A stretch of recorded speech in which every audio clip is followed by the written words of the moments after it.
shortwave kuri metero 19, 25, 31 na 41. Ivugira ku mirongo ya FM mu karere k'ibiyaga bigari no kuri interineti kuri bbcgahuza.com.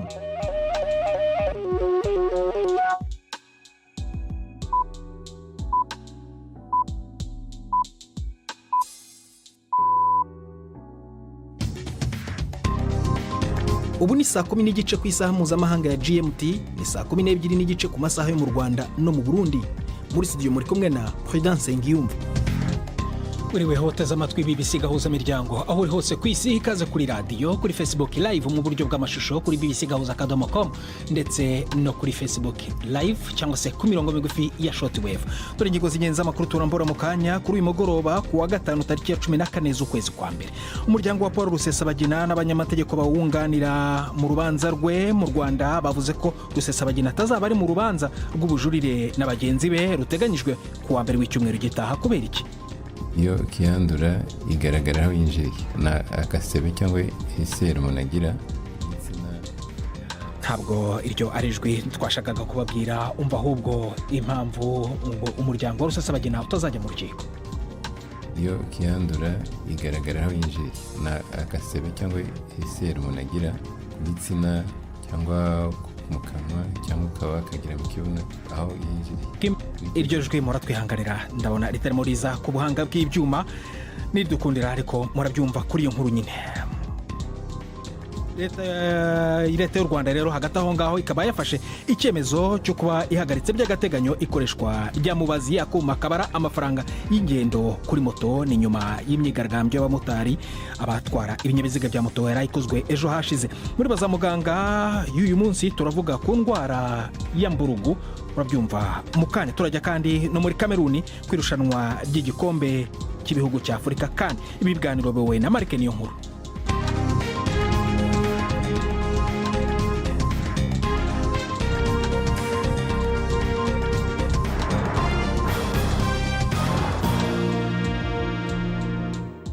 Ibyo byose n'ibindi bikubiye muri abaye amakuru ni mukanya nyuma yuko Jacques Niyitegeka abagezaho incamake andi makuru avugwa ku isi arabagezaho ari mu rugo. Jacques.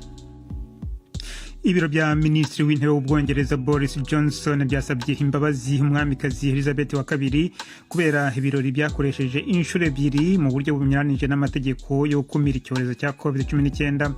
Buri buke haba umuhango wo gushyingura umugabo we. Umuvugizi wa Bwana Johnson yavuze ko yicuza impamvu ibyo birori byabaye mu gihe igihugu cyari mu cyunamo. Umuhango wo gushyingura igikomangoma Filipo umwamikazi byabaye ngombwa ko yicara wenyine yitaruye abandi imbere y'igihugu cyose kugira ngo yubahirize ingamba zo kurwanya icyorezo cya COVID-19. Ibi ni ibindi bishya mu bimaze guhishurwa bijyanye n'ukuntu ibiro bya Minisitiri w'Intebe byishe amategeko n'ubwo bwose we atitabiriye ibi birori bivugwa. Boris Johnson akomeje kotswa igitutu ngo yegure mu gikomeje gufatwa nk'ikibazo gikomereye cyane ubutegetsi bwe. Umuryango w'abibumbye uravuga ko abasivile batari munsi y'108 bahitanywe n'ibitero by'indege mu majyaruguru ya Ethiopia mu byumweru bibiri bishize. Urwego rwa ONU rushinzwe uburenganzira bw'ikiremwamuntu ruvuga ko bahitanywe n'ibitero bishinjwa ingabo zirwanira mu kirere za leta. Ethiopia mu gihe cyashize yahakanye kugaba ibitero ku basivile mu ntara ya Tigray. Liz Throssell ni umuvugizi w'urwego rwa ONU rushinzwe uburenganzira bw'ikiremwamuntu.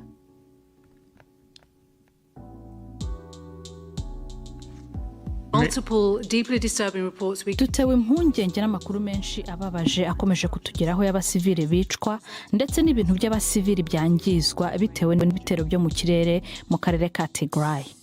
Abasivili batari munsi y'108 biravuga ko bishwe naho abandi 75 bagakomereka kuva uyu mwaka watangira kubera ibitero byo mu kirere bivugwa ko bigabwa n'igisirikare kirwanira mu kirere cya Ethiopia. Impuguke za leta muri Ukraine ziratunga agatoki Uburusiya nyuma y'igitero cyo kuri internet kibasiye zimwe mu mbuga za leta y'icyo gihugu. Zanatangaje ukuntu ibitangazamakuru byagiye bitangaza inkuru y'icyo gitero. Ziravuga ko ibitangazamakuru byo mu Burusiya byatanze igitangazamakuru cy'imbere mu gihugu gutangaza iyo nkuru. Ubutumwa bwabonetse ku mbuga zimwe buvuga ko amakuru yerekeranye n'ubuzima bw'abanya Ukraine yashyizwe ku karubanda, ariko ibyo leta ya Ukraine Ukraine yabihakanye. Umunyamabanga mukuru w'umuryango wo gutabarana ahuriweho na Amerika n'ibihugu byo mu Burayi wa OTAN Jens Stoltenberg yamaganye icyo gitero, yongeyeho ko impuguke zo muri uwo muryango ziri mu kuvugana na bagenzi babo bo muri Ukraine kuri icyo kibazo, kandi anavuze ko mu gihe gito kiri imbere OTAN na Ukraine bizasinyana amasezerano yo kurushaho gukorana ku bijyanye n'umutekano wo kuri interinete.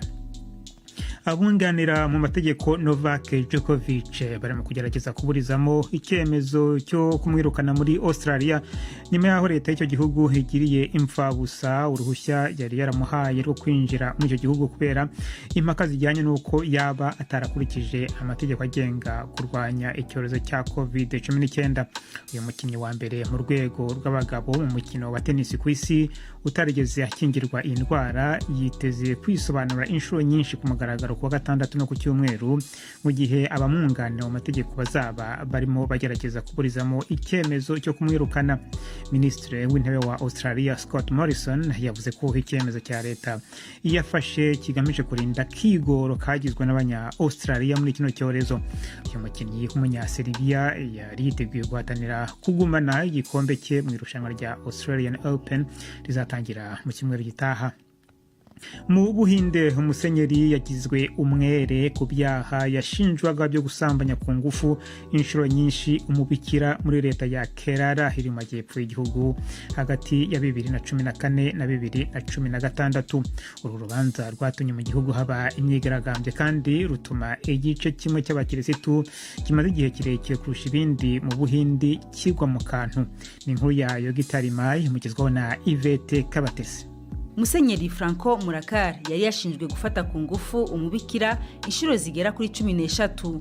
Uwo mubikira yashimangiraga ko nubwo yakomezaga kubivuga nta kintu kigeze gikorwa kandi ko kiliziya yananiwe gufatira ibyemezo uwo musenyeri. Nyuma y'imyigaragambyo yakozwe n'impirimbanyi ndetse n'ababikira bagenzi be, Franco Murakar yatawe muri yombi. Ubwo yamuhanaguragaho icyaha, umucamanza yavuze ko ubushinjacyaha bwananiwe kugaragaza ibimenyetso by'ibyo aregwa. Musenyeri Franco Murakar yagaragaye ariho asuka amarira ndetse ahobera abamwunganira mu mategeko nyuma y'isomwa ry'urubanza. Umwe mu bashinjacyaha yatangarije BBC ko bazajuririra mu rukiko rwisumbuye akemeza ko nta butabera bwatanzwe. Ikinyamakuru cy'ubucuruzi cyo muri Amerika Forbes cyatangaje urutonde rwacyo rushya rw'abantu urubuga rwa YouTube rwagize ibyamamare baza ku isonga ryabo rwinjiza amafaranga menshi kurusha abandi ku isi. Muri uyu mwaka uri ku mwanya wa mbere ni Jimmy Donaldson w'imyaka 23 uzwi ku izina rya Mr Beast. Ugereranyije mu mwaka ushize yinjije miliyoni 54 z'amadolari, ni hafi inshuro ebyiri zayo Ryan Kaji w'imyaka 10 gusa YouTube yinjirije muri 2020. Uyu we azwi cyane ku mikino ya video abonekamo akina n'ibikinisho by'abana.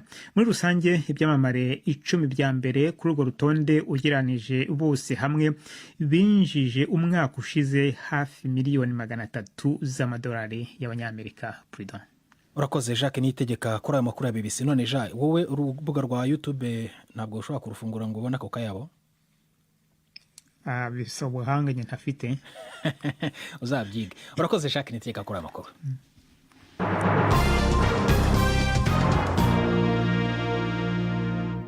Ikaze ku makuru arambuye duhera mu Rwanda. Umuryango wa Paul Rusesabagina n'abanyamategeko bawunganira mu rubanza rwa Paul Rusesabagina wakatiwe gufungwa imyaka 25 bavuze ko Rusesabagina atazaba ari mu rubanza rw'ubujurire na bagenzi be ruteganyijwe kuwa mbere w'icyumweru gitaha mu Rwanda. Bwana Rusesabagina yakatiwe gufunga ahamijwe ibyaha bifitanye isano n'iterabwoba, ariko mu itangazo rihamagaza ikiganiro n'abanyamakuru bifashishije ikoranabuhanga rya Zoom bateganya gukora mu mujyi wa Chicago muri Leta Zunze Ubumwe za Amerika. Umuryango wa Rusesabagina wavuze ko Rusesabagina atajuriye kubera ko yarenganyijwe guhera mu ikubitiro ry'urubanza ngo kuko yafashwe mu buryo butemewe n'amategeko. Kubera ko ikiganiro kiba ku isaha ya 4:30 ku isaha ya Chicago, turaba twavuye mu biganiro byacu twavuganye na Karine Rusesabagina, umukobwa wa Rusesabagina, ntangira musaba ibisobanuro kuri icyo cyemezo cyo kutajya mu bujurire. ibyo bizakomeza cyumweru gikurikira n'ibi kinamico nta kintu nta importance tubiha. Twebwe tuzakomeza muri advocacy yo kuvugira papa kugira ngo bamurekure. Ariko uremeza ko umwanzuro w'urukiko mufite wose wuzuye noneho? Babimuhaye iminsi mikeya cyane mbere y'uko date yo kujurira igera. Ariko rero muri ibyo byose kutangira no kumushinguta no kumukorera iyicaribozo n'ibindi byose tuzi byagiye bigenda ku buryo n'isi yose yabibonye basaba yuko arekurwa, afunzwe mu buryo butemewe n'amategeko kuko nta mpamvu afite zo kuparticipa mu rubanza rwatangiye no kumushinguta no kumukorera iyicarubozo. Ahubwo n'ubu ngubu uyu munsi uburenganzira bwe baracyabumwima ku buryo n'abavuga be bagiye kumureba uyu munsi bababujije kwinjira n'amadokima. Ko numva ahubwo murimo kwivuguruza, uravuga mu kanya kamwe uti ntabwo papa azajya mu bujurire kandi mukavuga uti bamwangiye kujurira, none ko mufite impande zombi. Ntabwo ashobora guparticipa muri procedure itari legale. Ku isi yose bamaze kubyemera ko papa afunzwe mu buryo butemewe n'amategeko. Batangiye bamushimuta bamukorera n'iyicarubozo, noneho no muri jugement y'urubanza twese twabonye. Ibyo ariko leta yarabihakanye kandi n'inzego z'ubutegetsi zarabihakanye ndetse n'inzego z'ubucamanza. Hari abantu bakurukiye urubanza independent trial monitors nabo banditse muri rapport zabo. American Bar Association na Coney Foundation banditse yuko urubanza rwa ruri unfair. N'abategetsi bo mu Burayi ejo bundi bamaze gusaba yuko papa arekurwa. Ariko ikibazo iyo uvuze ngo abategetsi bo mu Burayi, none leta y'u Rwanda ivuga ko abategetsi bo mu Burayi badategeka u Rwanda, amategeko akurikizwa n'ay'u Rwanda. Mwebwe ibyo mubisubiza guhike? Uburenganzira bwa muntu bwemewe ku isi yose kandi hari na international justice.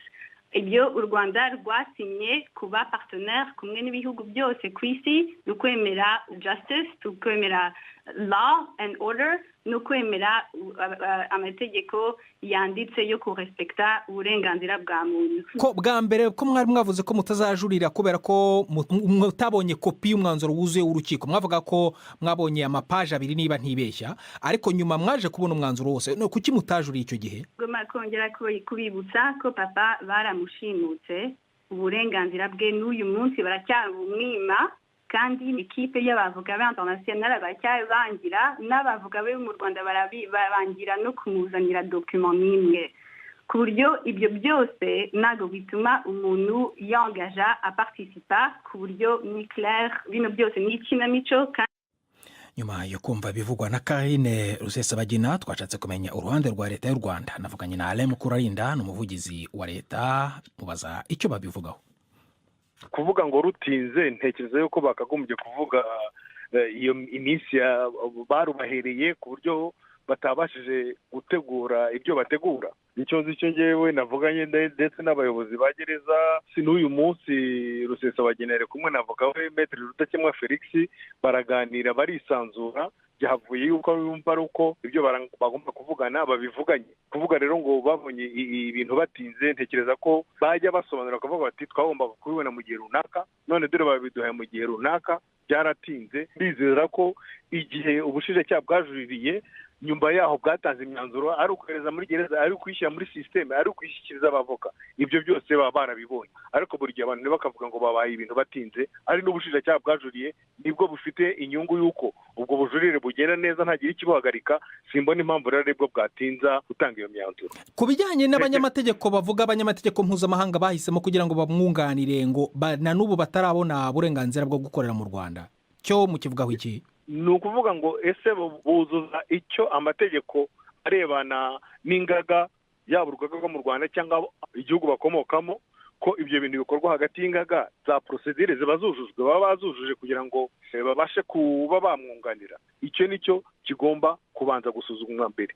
Hari imanza ngewe naburanye nkiri umushinjacyaha zaburanagamo abavoka b'abanyamahanga, simbona impamvu rero abandi nabo babangira bujuje ibisabwa. wari Ale Mukurarinda. Turacyari kumwe kandi na Ale Mukurarinda mu yindi nkuru, kuko dusubiye ku nkuru twabagejejeho ku myigaragambyo yakozwe n'abatwara abagenzi kuri moto mu mujyi wa Kigali ejo hashize. Bayikoze binubira uburyo bushya bwo kwishyuza abagenzi hakoreshejwe icyitwa mubazi, akuma gafasha kubara amafaranga y'urugendo, bavuga ko kabahombesha. Ni ikibazo cy'amafaranga rero ahanitse bacibwa ku bwishingizi n'imisoro. Amakuru rero atangwa na leta y'u Rwanda aravuga ko leta yahise ifata icyemezo cyo kubihagaritsa by'agateganyo ikoreshwa rya mubazi, ariko iboneraho n'umwanya wo gukemura ibindi bibazo bijyana n'ubucuruzi bwo gutwara abagenzi kuri moto. Kugira ngo dusobanukirwe neza ibyemezo byafashwe, navuganye na Ale Mukurarinda, umuvugizi wa leta.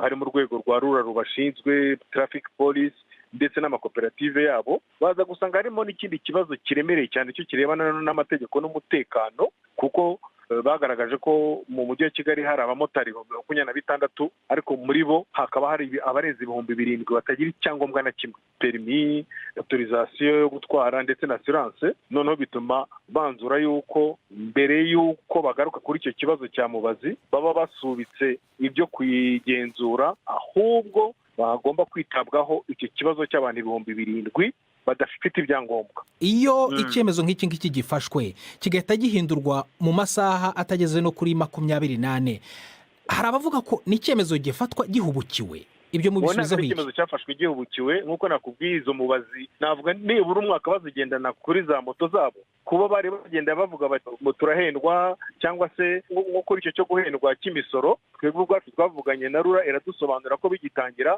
umusoro batangaga 12%, uyu munsi ugeze kuri 8.3% bagenda bawugabanya. Bivuga ngo rero ibibazo birazwi, bigenda bibonerwa umuti, ahubwo wenda nuko nk'uko natangiye mbivuga habayemo iyo mpurirane y'ibibazo bihuriye hamwe, amakoperative, imicungire n'imikorere yayo, za assurance, mubazi, noneho bacyuririraho kijya hanze. N'ikigaragaza yuko kiba kizwi nuko n'umwanzuro wabashe gufatwa mu gihe gitoya. Amande bacibwaga ku badafite nk'iyo mubazi nyine, ako kuma kabara, yavuye ku 15,000 ashyirwa ku 10,000 mu masaha 24 gusa. None kuki mu ntangiriro atari yashyizwe kuri ibyo 10,000 bikarinda kuba ari uko abantu bakoze imyigaragambyo? Ariko abantu ntabwo bagomba no kwibagirwa yuko n'ibihe turimo bikomeye. Ubuyobozi bureberera abaturage bashobora kuvuga ati tugabanya aha n'aha, kandi ejo bundi soko byabaye kuri za teste za covid ntizari 10,000 zano mu Rwanda bakabishyira ku 5,000. Bashobora gusanga bakareba kubera ibihe turimo ingamba zigenda zifatwa zibuza abantu gukora uko bikwiye, bakaba bavuga bati nibyo koko n'aha ngaha niba bishoboka ni mugabanye. Ariko icyo cyemezo gifatwa n'ubundi izo ngamba ziriho abantu badakora, none kuki bitaba byafashwe mu ikubitiro? Oya, igihe byafatiwe nuko ariho byagombaga gufatirwa.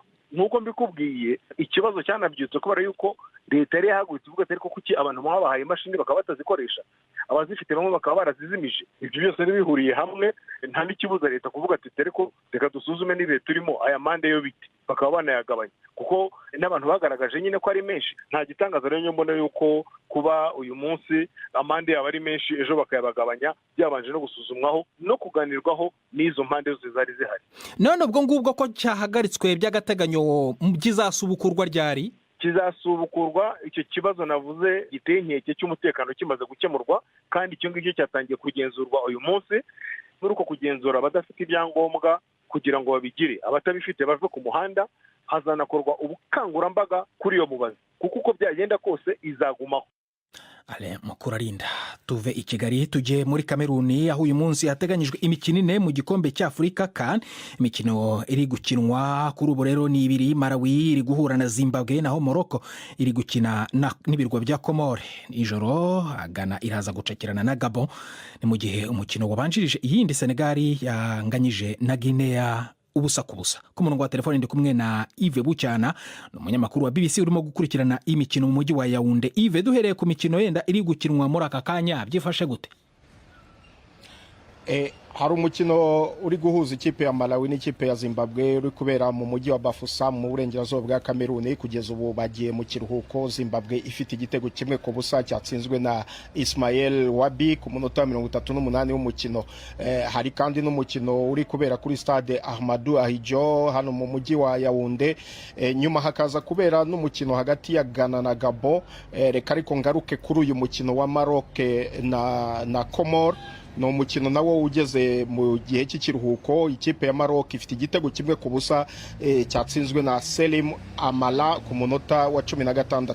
Ive nkosore gato banza bari ubyitiranyije Malawi ahubwo iranganya ni kimwe kuri kimwe, Malawi kimwe Zimbabwe kuri kimwe, ahubwo Morocco niyo ifite kimwe ku busa bwa Comore. None nibyo Preda.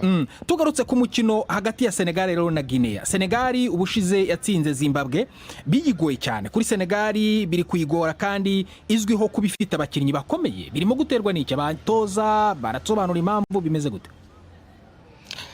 Umutoza wa Senegal Aliou Cissé biri kumugora guhuza umukino w'abakinnyi ba Senegal benshi bakina ku mugabane w'Uburayi.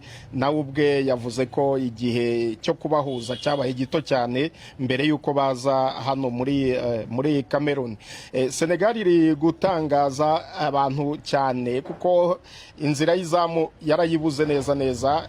Nkibutsa abadukurikiye ko mu mukino wa mbere yahuye na Zimbabwe yabonye igitego kimwe nabwo ku bwa Burembe ku munota 95 mu minota nyiniriya y'inyongera nabwo kuri penalty. Gusa ari Guinea zombi zifite amanota 5 mu gihe Senegal nyine gitegereje umukino wa nyuma izakinamo na Malawi.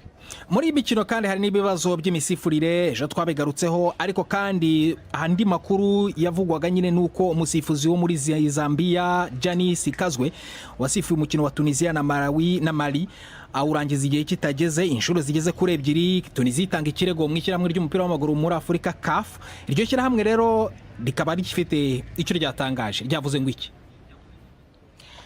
CAF Preda nta bintu byinshi yavuze uretse kuvuga ko komite yayo yateranye ku munsi w'ejo kuwa 4 ikanga ikirego cyari cyatanzwe na Tunisia. Aha ntibutsa abantu ko umwe mu bayobozi ba CAF yari yabwiye abanyamakuru bo mu Misiri ko umusifuzi Sikazwe yagize ikibazo cyatewe n'ubushyuhe bukabije nyuma y'umukino akajyanwa mu bitaro, kandi ko icyo gihe abashinzwe umukino bahisemo ko urangizwa n'umusifuzi wa 4. Babimenyesha amakipe yombi. Mali iritegura isubira mu kibuga, naho Tunisia bayibibwiye ibitera utwatsi irabyanga nyine. CAF rero ivuga ko umukino warangiye Mali itsinze igitego kimwe ku busa. No muri iryo tangazo CAF yatanze niko yabivuze, yavuze ngo Mali yatsinze igitego kimwe ku busa, ibintu byararangiye. Sinibaza ko Tunisia hari ikindi cyo kubaza iri bugire. Ku mukino rero wa Cameroon igihugu cyakiriye amarushanwa warayobaye itsinda ya Ethiopia 4-1 nubwo yari yabanjwe igitego na Ethiopia ku buryo butari bwitezwe. Abanya-Cameroon bakiriye gute iyo ntsinzi? Barumva bafite icyizere ko bashobora gutwara iki gikombe badaheruka? Navuga ko intsinzi ya Cameroon yatumye iyi kipe ibiya mbere itsindiye kujya muri kimwe cya 16 kirushanwa. Muri irushanwa urabizi ko ibitego byabuze. Ikipe rero itsinze inatsinda igitego kimwe ku busa cyangwa se 2-1 cyangwa ubusa ku busa. Byabaye ubwa mbere rero Cameroon itsinze ibitego 4, byashimisha abakunzi bayo cyane. Uyu twaganiriye n'umwe mu bakunzi ba Cameroon ubwo umukino wari urangiye. Moi je m'appelle Blandine, je suis très contente. Nitwa Blandine, Cameroon iranshimishije cyane pe. Ndanezerewe kubw'intsinzi y'ibitego 4-1. Ni intambwe ikomeye cyane kuko bifasha abakinnyi gukomeza kwitegura imikino ikurikiraho. Suko Ethiopia ari ikipe yoroshye, twarabiteguye kandi twiteguye gutwara igikombe. Bien sûr, ça se joue chez nous, donc on doit avoir la coupe. Urakoze Yves Bucyana rero wo mufana ni urangije iyo nkuru twagizwagaho na Yves Bucyana uko imbona nkubone cyangwa se live yarari Yaounde niwe twavuganaga. Urakoze Yves Bucyana. Reka tujye ku kiganiro haza muganga. BBC gahuza miryango Igoma ni kuri FM 93.8. Saa moya zironata iminota 7 mu Rwanda no mu Burundi. Iyi ni BBC gahuza miryango. Reka tujye ku kiganiro nari mbararikiye na Yvette Kabatesi.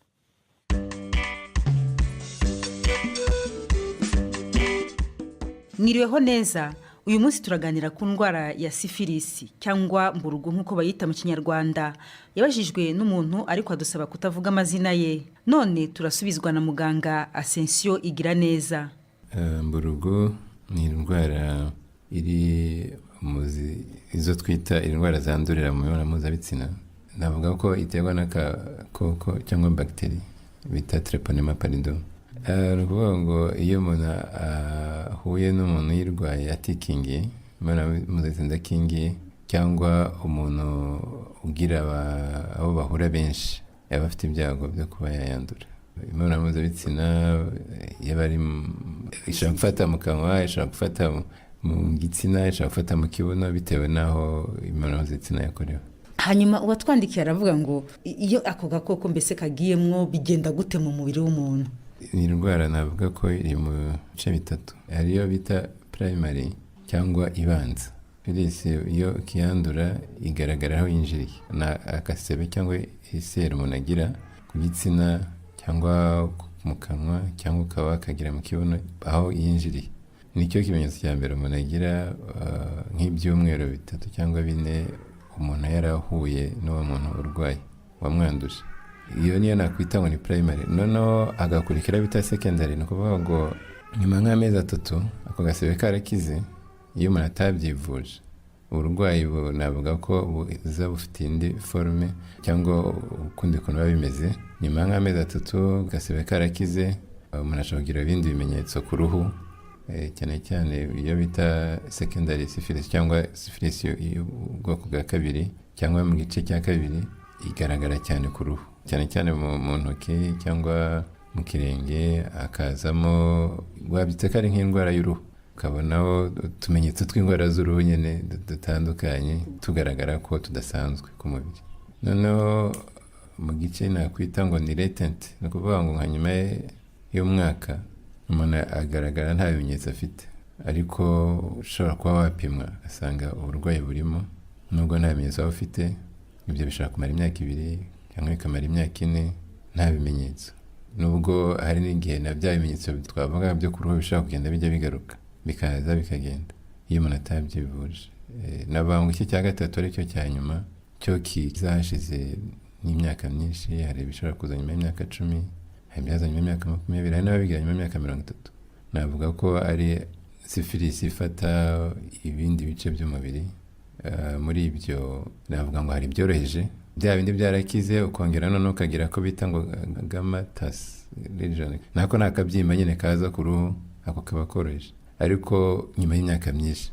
Ariko ushobora no kugira ibimenyetso ku mutima, kabyimba, cyangwa iyo twita aorta ivana amaraso mu mutima ikabyimba, none bikaba byaguteza ibibazo ku mutima, cyangwa kubera ko aorta yabyimbye ukagira ibimenyetso byo kumva byo gutsikamirwa wenda izindi ngingo zo mu bihaha cyangwa mu gatuza. Ushobora kugira nk'ijwi wenda ridasohoka neza kubera udutsi twatsikamiwe n'uwo mutsi wabaye munini. Bitewe n'icyatsikamiwe ushobora kugaragaza ibimenyetso, ariko izo ni ibimenyetso bya syphilis ku mutima. Kimwe n'ubwo ushobora kugira ibimenyetso noneho ku bwonko, ukagira meningite batewe na syphilis, mugiga.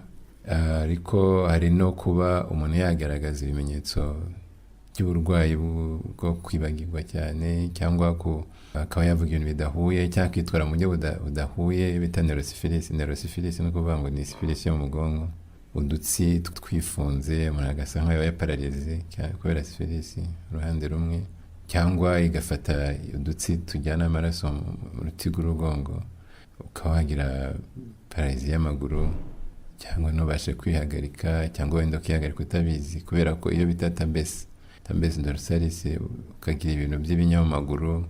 Ibyo ni bya bimenyetso navuga ngo bya nyuma hashize imyaka myinshi muri rusange.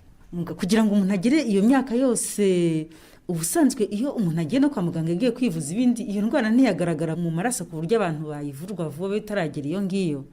Muri iyi myaka tugezemo cyangwa mu bihugu biteye imbere ntabwo iyi ndwara igihari cyane, uretse ko umuntu ashobora kwirengagiza kwivuza yabonye ka gasebe twavuga itangirana nako akabyibagirwa, cyangwa wenda akagira ibyo bimenyetso byo ku ruhu nabyo ntabyivuze, niho ashobora kuzagira igihe noneho akagaragaza ibyo bimenyetso bikomeye nyuma. Rakoze muganga waganiraga na Yvette Kabatesi. Ni nabo badusoreje rero ibiganiro byacu byo kuri uyu mugoroba. Ariko mbere kuva muri studio mbabwire ko umuryango wa Paul Rusesabagina n'abanyamategeko bawunganiye mu rubanza rwe mu Rwanda bavuze ko Rusesabagina atazaba ari mu rubanza rw'ubujurire n'abagenzi be ruteganyijwe mu cyumweru gitaha i Kigali mu Rwanda. Ibi biganiro ushobora kongera kubyumva kuri bbc-gahuza.com. ejo ni imvune imvano ku cyumweru ntikinamico urunana ibice byombi byo muri iki cyumweru. Ibindi biganiro ndetse n'andi makuru ushobora kuyasanga kuri bbc.com. Ndi Prudence Ngyumva, twafashwe na Michael Ligard kugira ngo amajwi yakugeraho ameze neza. Wakoze guhitamo BBC Gahuzamiryango kuri uyu munsi ndetse no muri iki cyumweru cyose. Komeze kwirinda abandi, weekend nziza n'akaruhuko kayo.